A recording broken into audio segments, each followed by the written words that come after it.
એક ભગવદીય ભાઈએ એક 20 વર્ષના યુવાન છોકરાને કીધું, બેટા ભક્તિ કરવી છે? ભક્તિ? ના ના, અત્યાર સુધી ભક્તિ થતી હોય, હજી તો કેટલું બધું ભણવાનું છે, કેરિયર બનાવવાનું છે, મારું આમ કરવાનું છે ને તેમ કરવાનું, અત્યારે ભક્તિ થાય? નો, કરશું જ્યારે સમય આવશે. બસ આ લગન વગન થઈ જાય ને છોકરા ઉકરા થઈ જાય પછી ભક્તિ છે.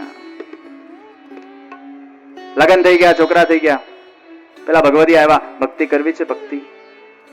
અત્યારે તો છોકરાઓની કેટલી મોટી જવાબદારી છે, અત્યારે કે ભક્તિ થતી હોય, આ તો કે ટાઈમ છે. બસ આ છોકરાઓ મોટા થઈ જાય ને આ પરણી જાય એટલે પછી આપણે પરવારેલા, પછી કામ શું, પછી ભક્તિ જ. છોકરા પરણી ગયા, 50, 55 વર્ષ, 60 વર્ષનો થયો, ભગવદી આવ્યા, ભક્તિ કરવી છે? ભક્તિ? અરે ભાઈ, તમે બધા સંન્યાસી છો, તમને શું ખબર પડે કે વ્યાજ કેટલું વાલું હોય? છોકરા પરણ્યા પણ એના વ્યાજ છે ને, આ ડિપોઝિટ કરેલું જે વ્યાજ છે, હવે એ વ્યાજને માણવું તો પડે ને. એ વ્યાજને અનુભવ ન કરી તો ડિપોઝિટ કરેલું અર્થ શું? જે ડિપોઝિટ કરો તમે વ્યાજથી ડિપોઝિટ કરો ને. તો આ 20 વર્ષ છોકરાઓને મોટા કર્યા પણ પરણ્યા, પણ હવે એ પૌત્રનો સુખ તો મેળવો. બસ આ છોકરાઓ, આ બેબી સિટિંગ પતે એટલે ભગવાનની સિટિંગ. જ્યાં બેબી સિટિંગ પૂરી ત્યાં ભગવાનની સિટિંગ. અને જ્યાં બેબી સિટિંગ પૂરી થાય ને છોકરા મોટા થાય ને 75-80 વર્ષે બેઠા હોય અને ત્યારે હવે ઈચ્છા છે કે મારે ભક્તિ કરવી છે, પણ હવે ખાટલો આવેલો છે ને મોતિયા આવી ગયા છે ને પગ ચાલતા નથી ને હાથ ચાલતા નથી, પછી શું ભક્તિ થવાની છે? અને આમ ને આમ સમય જતો રહે છે ઉપયોગ કર્યા વગર. કેટલો તેજ ગતિ સે જાતા હૈ સમય.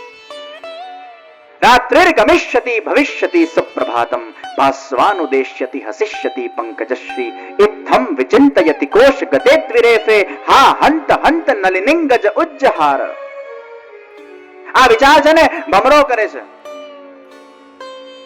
અનેક ફૂલોમાંથી રસ ચૂસ્યા પછી જ્યારે આ ભમરો એક કમળના અંદર આવીને બંધ થઈ જાય છે ત્યારે ભમરો વિચાર કરે છે, અત્યારે તો કમળ બંધ છે. ભમરો ચાહે તો એના અંદર પોટેન્શિયલ છે કે એ કમળને ચીરીને માંથી બહાર નીકળી શકે છે, પણ એને નીકળવું નથી. કેમ કે એ કમળની એ વાહ વાહ ક્યાં વાત છે, ખરેખર ભમરો લાવી દીધો.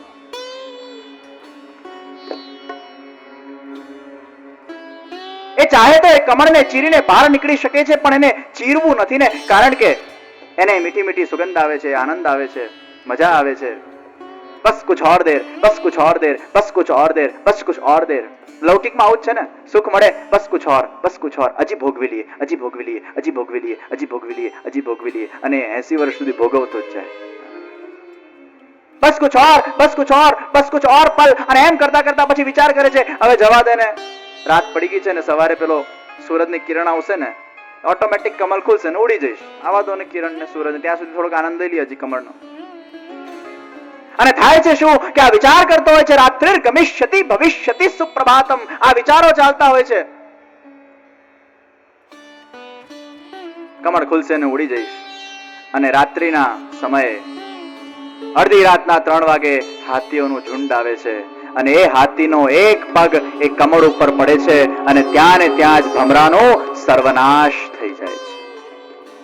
આપણા આ જીવન રૂપી કમલના અંદર પણ, આ સંસાર રૂપી કમલના અંદર પણ આપણે આ જ રીતે સમયને દૂર કરીએ છીએ. કાલ કાલ કાલ કાલ કાલ કરતા સમયને એટલો બધો પાછળ ઠેલવીએ છીએ. અને ખરેખર આ જીવન રૂપી કમલના અંદર આ ભમરા રૂપી જીવ જ્યાં વિચાર કરતો હોય છે કે સવાર પડશે ને ઉડી જઈશ, પણ ઉડવા કરતા તો શું એ મૃત્યુ રૂપી હાથીનો પગ આપણા જીવનમાં આવી જાય છે અને ત્યાં ને ત્યાં સમય સમાપ્ત થાય છે.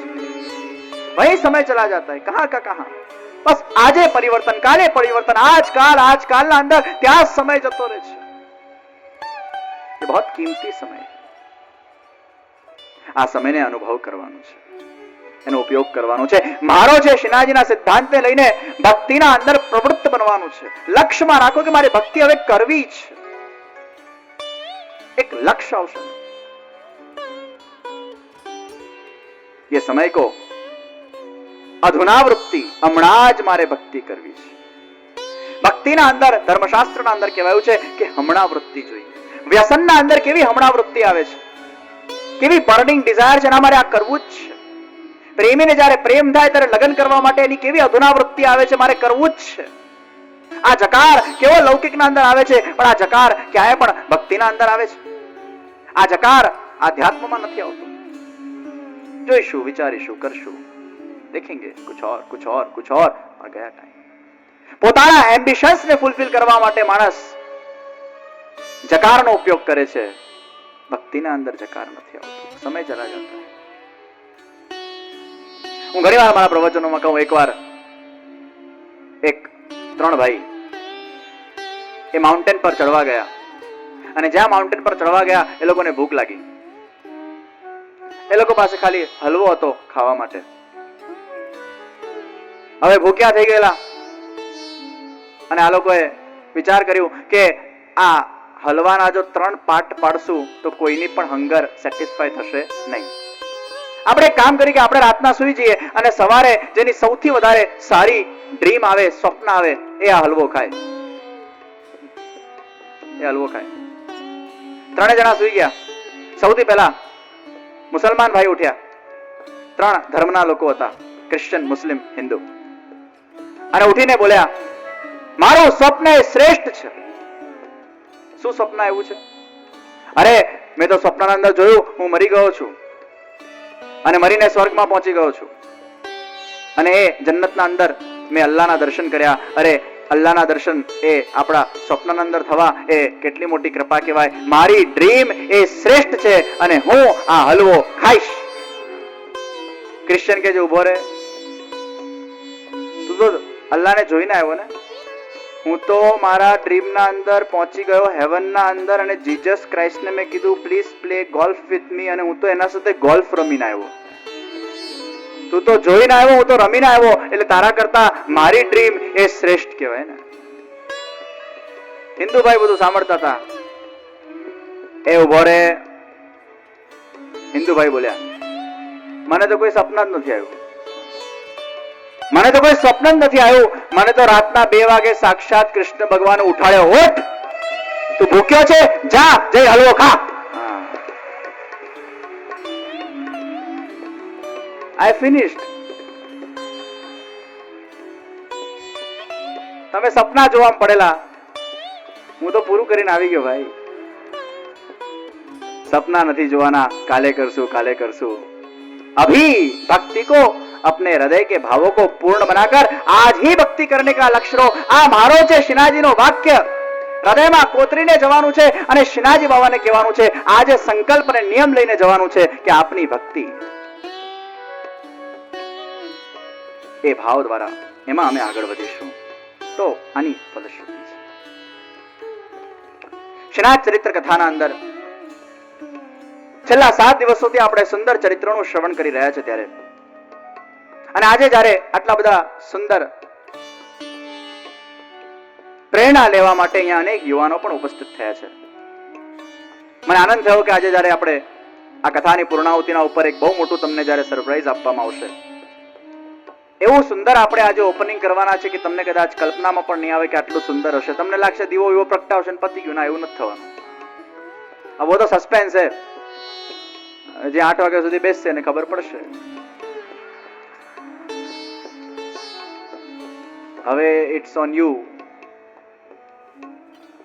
હવે છેલ્લા દિવસે પછી પસ્તાવું હોય, બીજા દિવસે બહુ વખાણ થાય, તો હવે તમારા પર છે.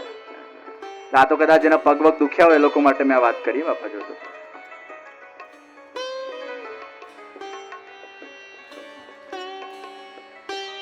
એની વાત તો પછી કરશું. શ્રીનાથ ચરિત્રને 7 દિવસથી આપણે સુંદર રસપાન કરી રહ્યા છે. હવે આ શ્રીનાથ ચરિત્રની ધીરે ધીરે લીલાઓ, કારણ કે આજે શ્રીનાથજીને આપણે પધરાવવાના છે. ક્યાં? મેવાડ પધરાવવાના છે. પણ વ્રજની હજી એકાદ લીલાઓ હજી થોડી બાકી રહી ગઈ છે, અને એ શ્રીનાથજી બાવાની દિવ્ય લીલાનું રસપાન કરીને પછી મેવાડ પધરાવશું. એકવાર શ્રીનાથજી બાવાની જ્યારે ખૂબ સુંદર રીતે બધા સેવા કરતા, શ્રી ગુસાઈજી તો પ્રવાસ પર પધારતા, અનેક પ્રકારના સામગ્રીઓના નેગ બંધાઈ ગયા છે. આ પ્રસંગ ત્યારનો છે જ્યારે ગુસાઈજી એ પ્રવાસ પર નથી, પણ ગુસાઈજી ગોકુલમાં છે. અને હવે શ્રીનાથજી બાવા એક બહુ મોટી સરપ્રાઈઝ આપવાના છે. આપણને સરપ્રાઈઝ આપવામાં મજા આવે ને. માણસ વિચારે સરપ્રાઈઝ. જે સરપ્રાઈઝ સ્વીકારતો હોય એને મજા આવે અને જે સરપ્રાઈઝ આપતો હોય એને મજા આવે. અમારા શિણાજી બાવા પણ ઘણીવાર સરપ્રાઈઝ આપી દે છે અને એવી સરપ્રાઈઝ આપે છે જે આપણે કલ્પ્યું પણ ન હોય, વિચાર્યું પણ ન હોય. શિણાજી બાવા કઈ બાર સરપ્રાઈઝ દેતે. અમારા શિણાજી બાવાને હવે ઈચ્છા થઈ છે મારે કોઈને સરપ્રાઈઝ આપવી છે. એટલે ખાનગીમાં શિણાજીએ રામદાસ મુખિયાજીને બોલાવ્યા અને રામદાસ મુખિયાજીને બોલાવીને શિણાજી કહ્યું છે, મુખિયાજી आज मेरा ये मनोरथ है. मनोरथ भगवान घણીવાર એ જીવના હૃદયમાં ઉત્પન્ન કરે છે અને જીવ થકી કરાવે છે, પણ આ મનોરથ તો ભગવાને પોતે આજ્ઞા કરીને એ જીવ થકી કરાવ્યો છે.